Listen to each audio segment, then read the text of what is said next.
Welcome, everyone, back to Virtue and Vice Brand of Wrestling right here on the BigVitoBrand.com. And I am Virtue, being joined once again by the remarkable Robbie Vice. What's up?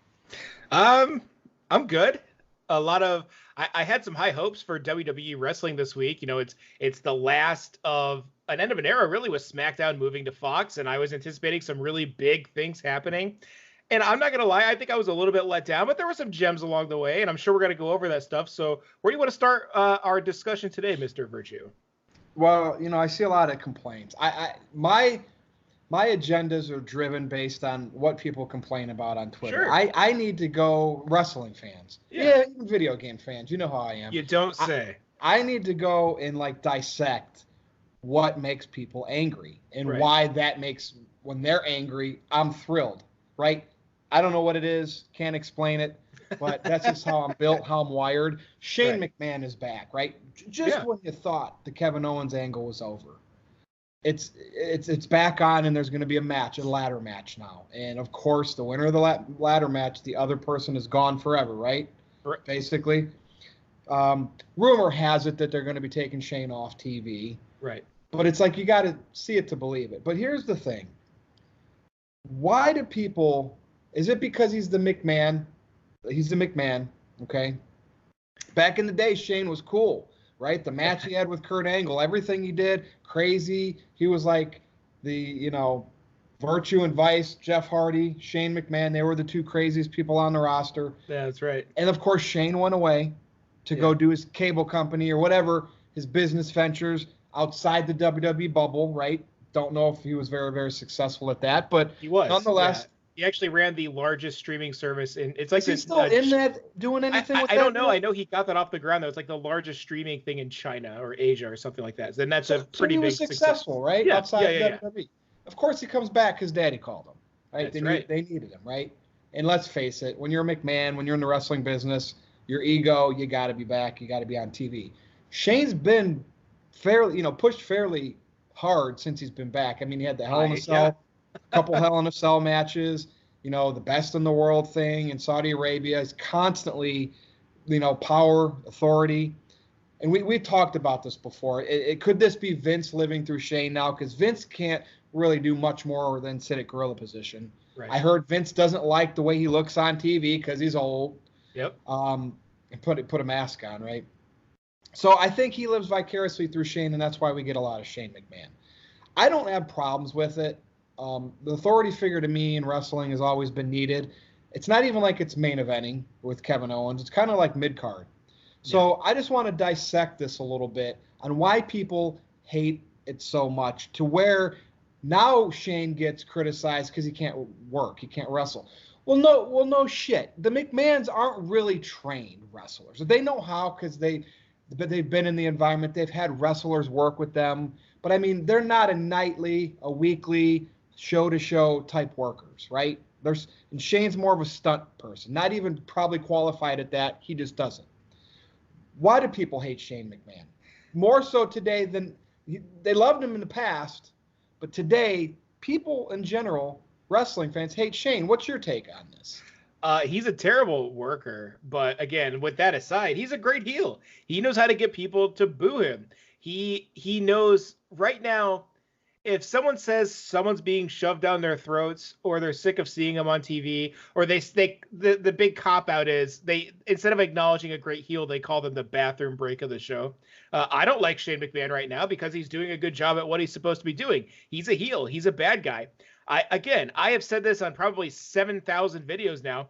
I think he has the worst punches. I think Mae Young in her last few years had better punches than Shane McMahon. I just don't like to see him in the ring. But I think that's the point. The point is they know he's not that great of a worker. Yeah, he's a hell of a risk taker, but taking him when fans, these smart marks, know he's not a great worker and calling him the best in the world, winning these tournaments, it's the biggest heel move they could have done for Shane McMahon. I think it's money. I hate it, but I'm supposed to. That's my take on it, Virtue. I'm curious, what do you think? I mean, am I right or am I wrong? Look at Kevin Owens, right?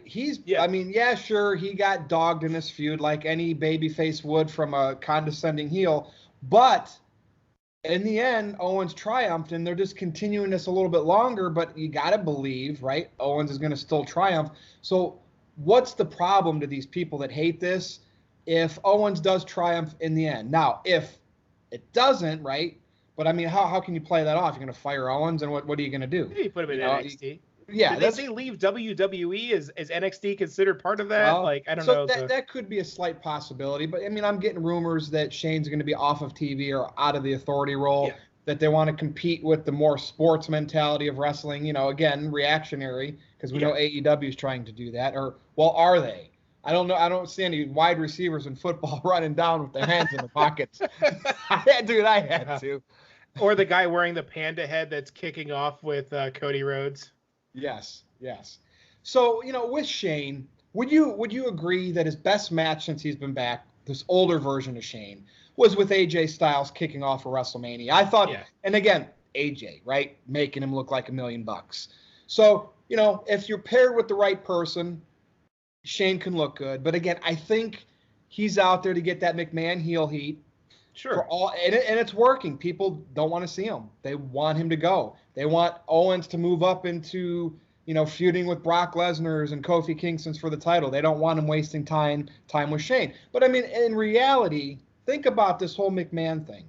He won the best of the world, but it's been, for the most part, mid-card, upper mid-card, right? Yeah. So if after all of this, Owens triumphs in the storyline over Shane kind of fades away, and Owens does get into the big title pictures, isn't that what wrestling is built on? Having these like middle and upper mid-card non-title feuds, and if the babies win in those, they kind of get elevated up to a title picture afterwards. Yeah, absolutely. I liked, in a way, if Owens gets pushed back to the title off of the Shane feud, isn't this what wrestling is supposed to be? Yeah, these storylines show us what this character is, what they're made of, who they really are, because he's been a heel for a long time, Owens has, and now we're learning about this, take no shit kind of guy who's an everyman. He's built up this newer character because he's not the same prize fighter he was when he first came in, right? It's a new character. They've built it up very well, mind you. It's been a slow burn feud, which most smart marks say don't exist anymore. So yeah, all the people bitching, I think, are just doing it for the sake of it. But would you even say this, though? Do you think when someone says someone has go away heat or they're a bathroom break heel, do you think that's one of the bigger compliments that they could get nowadays? Because everyone wants to be the cool heel because they're not really a heel. To be a real heel today means everyone hates you. Nia Jax, Baron Corbin, Shane McMahon, Jinder Mahal. I mean, these guys got genuine heat. Now, there's people who get no reaction, like Natalya, or a lot of these people in AEW that no one knows about. But these genuine heels that are getting booed out the building, hell, Roman Reigns, I would even argue, may have been a heel to the smart fans for the past few years. And now he's not. See how they're treating him, by the way? Oh, yeah. They're keeping him just kind of under the radar. Ever since he came back from leukemia, he's going to be not really. He's not getting booed. Right. They're. And this whole Daniel Bryan thing does have me confused. I still believe that Bryan's going to be in cahoots against Reigns, and I'm going to give Meltzer props if this happens, that his initial report of Bryan and Reigns feud is true. Now, we all know they can change plans, and if they do want Bryan to be a babyface to get back into the yes, okay, I get it. But I'm going to hold out hope that this is just that Bryan took all this psychological and physical punishment from Harper and Rowan just to pull the wool over Roman's eyes. So again, mid-card feud right now, not the main event. Kofi's the main, and think about this. I'm actually enjoying the mid-card more right now because what's the main event? Kofi Kingston. Because the big stars are in the mid-card right now. Yeah, and I get it. There are certain wrestlers that can be boring, right? I mean, I don't doubt that. I saw you, in a chat, well, John Morrison's coming back to WWE. Well, would you rather have him give more TV time to Otis or the Viking Raiders? Okay, I get it, right? Some wrestlers can just come out and make you yawn, or maybe it's not their fault, just the way they're presented. And for whatever reason, it's funny. I see people still bitching about Baron Corbin, this whole angle with Roman Reigns. And his gear looks great, by the way. This King gimmick for him is amazing. I love it. I just had to throw that out there. I love it. But like Corbin, we'll talk about this on the No DQ review. Yeah. Corbin, Brock, Shane, people hate. I mean, the wrestling fans today that like the John Morrisons, the NXT wrestlers, the Kenny Omegas, they don't like sports entertainers or these type of people that really don't do the wrestling matches like they want. And it's funny because I keep saying, I swear to God, I swear, they want the casuals not to come back. They want every promotion to be the same 20-minute match style where, everything. False finish. Yes, where the crowd is like NXT crowds. And then in the end, after 17 kickouts and 16 finishers, then there's finally a winner. That's what the niche fan base today wants, and they want it all to themselves. They don't care about, somebody flipping through the channels and then seeing that like, what the hell is this? That's not what I used to watch. Where's the beer? Where's the fire? Where's the caskets? Again, it doesn't have to all revert back to that way. I'm thinking of Shane McMahon, the Mean Street Posse, right? Yeah. After the Mean Street Posse, he did the corporation stuff, which it was kind of overlap. Then he was kind of on his own against his dad, back with his dad. Look, the McMahons have been in the main event scene for really, the whole life of Vince being on camera, ever since he kind of came out past being an announcer, right? Ever since the Austin McMahon bought. And that's just how it is. So for people that hate sports entertainment, Shane McMahon, an authority figure, being involved, feuding with a wrestler, which I think will elevate Kevin Owens. I mean, granted, Kevin Owens doesn't really need it, but again, if he gets into a title feud and becomes a Universal Champion, WWE Champion, you and I will look back at this. Remember that feud he had with Shane before? But what it all boils down to is if Shane goes away, which is what people want, he loses to Owens in the ladder match and he's off TV. What's going to happen, Rob? People will eventually turn on Owens. No, not even that. Stephanie will come back on TV. So what do you want? What do they want? Right? You're going to get something you don't want in wrestling. That's what it's all about. Because if there's things in wrestling you don't like or don't want, it's geared that way to push you harder to promote and be a fan of the things you do like. Buy the merch, right? People, think about it. Do you think Kevin Owens has more of a following now because so many people that currently watch wrestling hate Shane so much? People that maybe didn't originally like Owens, but hate Shane so bad, now they like Owens too. That's how the business works, people, and I don't have a problem with it. Shane, if your punches suck, they suck. And they do. Some of the workers say they actually hurt, though. He actually hit. They look awful on TV, but he's actually not work punching you. He's actually hitting you with his knuckles, and they say it hurts. So how weird is that an ugly-looking punch to us hurts the wrestlers more? So you think the casual fans are important, and I agree with you. So let me ask you this hypothetical question. Let's say Virtue took a different turn in his life, and when you were 18 years old, you stopped watching. At the end of the peak of the Attitude Era, Virtue says, I'm done. And let's fast forward to today, or let's say next Wednesday, and you're flipping through the channels as someone who might be interested, and you stop on AEW, and you see the Dark Order, and then you see Sammy Guevara, whatever his name is, with his panda head, and then you see Orange Cassidy with his hands in his fucking pockets diving into the crowd. How long before you turn the channel again? Or does that intrigue you enough to want to keep watching? Well, first I would be like, what happened? Like, you know what I mean? What happened? Like, who are these young children? I don't know if I would be angrier at that or angrier at tuning in and every match is the same, where even the big guys got to do suicide dives. Yeah. You know what I mean? Because I would sit. I remember back watching a pay-per-view, rarely did any match have similar things from another match. Everybody knew everybody's business, and they tried to make everything feel unique and special. And so, like, in the main event, you actually got excited when you saw Suicide Dive because no one else did it. That's, to me, what's missing. And I think I would have, whether it's guys with their hands in their pockets or transgender, performers in the women's division, which again, it's 2019. I don't know how my 1999 self would have thought about that versus now. Obviously, you're supposed to be more accepting of it.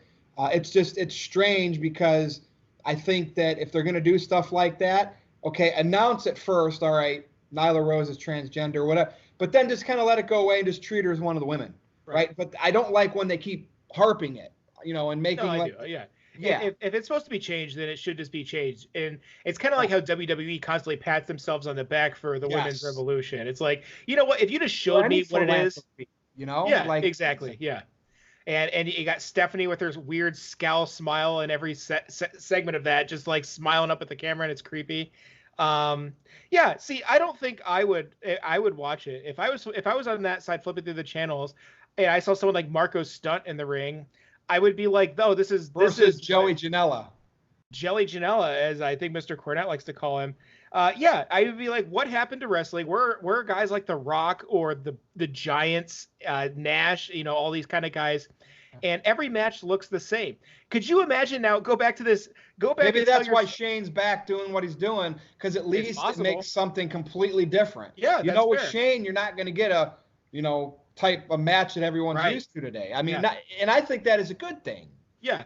So, and also this is the last thing I have to say about this too. So go back to 1997, 1999 Virtue, and what would you do if I told you everyone is doing super kicks and Canadian destroyers and DDTs and stuff off the top rope, and it's like it takes 7 of those to put someone away? Well, I'm gonna think. I'm gonna be like, well, wow, the cruiserweight division basically infiltrated wrestling. This is the heavyweight division. Your heavyweight also I would tell you your heavyweight champion in WWE right now is 6'1" and weighs 195 pounds. Well, I would say, I'm like, how did the cruiserweights get to the main event? Now back then, I was glad to see Jericho, Eddie, cruiserweights were like 240 back then. I was like, I was happy to see some of those guys move up in the main event. But go back and look at an Eddie match. They still did psychology. Benoit. Jericho, they didn't, you know what I mean? If you look at their singles career matches in WWE when they got pushed to the main event, well beyond the cruiserweight days in WCW, you can actually see that they still tried to work like big dude, like they didn't. They did. You know what I mean? And little stuff like when Benoit would throw him as hard as he could and fall down, and they would just smash into the corner. You know what I mean? Like the little stuff like that, you just don't see anymore. And now everyone wants to do suicide dives. Everyone wants to do super kicks where they slap their leg, which that is so annoying to me. And it's so obvious. Sean was so good at it, I could never tell. I didn't know. Yeah. It's ridiculous. It's just it's almost, we're almost at carnival circus yarder level with some of these things, and that's why I enjoy things like Baron Corbin, because it's wrestling. Okay, is the guy a technical mastermind? No, but his ring psychology is there. He puts on a good match every single time, and he does his job. Isn't that funny how he's getting this praise now as his last so many months have been great? Now, obviously, you and I know the people that he's working with. He's not a bad wrestler, right? No. But, I mean, he's a bigger guy. He doesn't do all the flips and stuff, but they're putting him with a lot of those smaller guys, and they're collaborating. Right. And now, all of a sudden, it's like they tricked the fans into thinking Corbin is a decent worker. But for the people that thought he wasn't, they're getting them finally to say he is because of the people that he's working with. And that's a good job on them. Yeah, but, yeah, Shane McMahon, when he's gone, I look forward to the next McMahon, Stephanie, coming back on TV just so people can be miserable. Out of all the McMahons, Stephanie's my least favorite. I do not like her. Welcome to SmackDown. She's like, I wish I was my dad. And she's going to do it. She's going to all the McMahons. I guarantee you, even Vince, when that first promo hits, within that first 10 minutes, all the McMahons are going to be out in that ring, jumping in the ring, smiling. Dude, it's like Underworld. There's always one vampire master awake and the other two are sleeping. Stephanie's gonna be like, "Welcome to WWE SmackDown." That's right. But we'll see. We'll see. But Shane McMahon, he's a Hall of Famer. Oh yeah. Not just because he's Vince McMahon's son. He went out there. He earned it. He went out there and said, out of all the McMahons, right? And we're just gonna say Stephanie and Vince because Linda's little role in 2000 doesn't count. Out of all the McMahons, the best worker out of the three is Shane. No doubt about it. Not because of his stunts. I know, Vince had his moments, but let's be honest. Vince was a little bit older in life, a little bit clumsier. Right. It was more about the Austin stuff and Shawn just beating the crap out of him. Shane really has held his own other than his punches. So the moral of this video is kudos to Shane McMahon for doing what you've done. You're one of the best, and people that hate on you, you're working them, bro. That's what the wrestling and carny business is all about, so I commend you for that. Absolutely. Take it home with your plugs. We got to get to the No DQ review. We do have to do that. You guys can follow me on Twitter at NoDQVice. Give me a follow. I love to debate everybody. One of the best parts of following me is you can watch Virtue and myself bicker at each other about video games, wrestling, and other random things throughout life. It's always a good, entertaining spot. And I believe you were actually turned into is it a blurb? Yeah, like I'm on Twitch. Yeah, I saw that. People can pay 50 bits to have that sound bite. It's weird. Don't ask how I get into that. Right, And yeah, I saw that though. And people want me to record more. Go check that out, guys. It's funny. It's definitely worth a watch. So that's it from me, guys. Virtue, why don't you close us out here, buddy? All right, follow me on Twitter at @NoDQ_Virtue. Go to my Facebook page, nodq.com/Virtue. You can see Rob and I here every week on the BigVitoBrand.com on Virtue and Vice brand of wrestling. You can check us out over on NoDQ.com on the NoDQ review and pay-per-view preview and predictions. And once in a while, you can catch us over on WrestlingWithWrestling.com on Andre Corbeil's YouTube page. I think Rob and I are going to do something coming up soon since AEW is coming up soon. So I told Andre we're going to get something going with that soon. But that's it. We'll be back. That's all I got to say. And again, I'm going to repeat. Follow me on Twitter. Troll with me on Twitter at NoDQ_Virtue. But for Robbie Vice, I am Virtue. This is Virtue and Vice brand of wrestling right here on the BigVitoBrand.com. See you next time.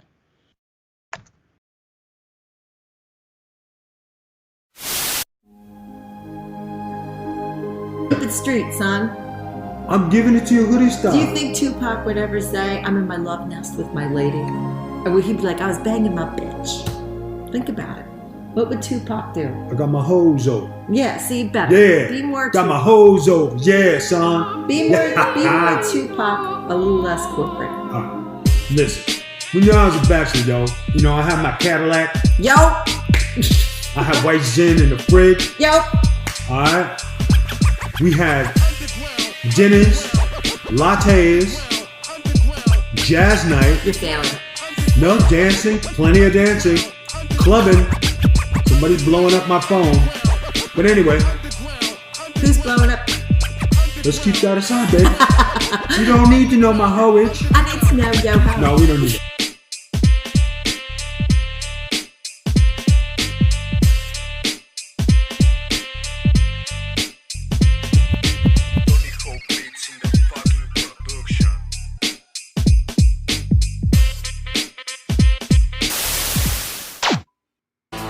Vape Supply Plus in Port Richey, Florida is your place to go. One-stop vape shop, CBD, devices, mods, and more. 400 flavors, 30 brands. Vape Supply Plus, Port Richey, Florida.